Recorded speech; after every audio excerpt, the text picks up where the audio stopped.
Union Terrace Gardens were opened for the public in 1878. Over the years, they started to fall into a bit of disrepair.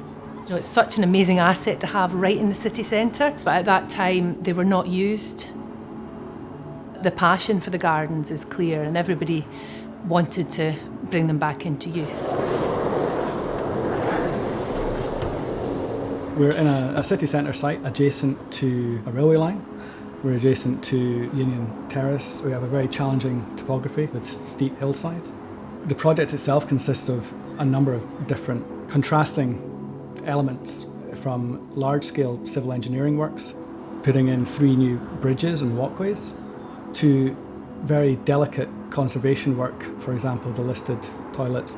And it's one of the challenges of this site, but it's also one of the things that makes it such a compelling project to have worked on.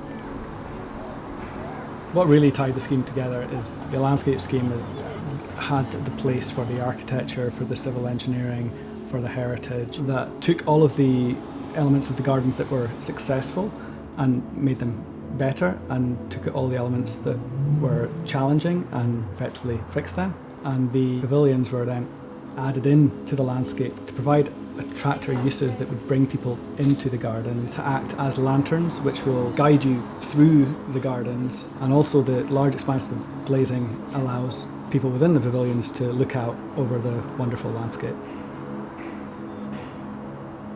This is starting to sort of almost be a catalyst for the wider improvements to the city centre, so it seems to be working that this is going to have a knock-on effect any day of the year. Even if it's a cold day, you'll still find people playing or having their lunch or reading their book. I think it's fantastic, yeah.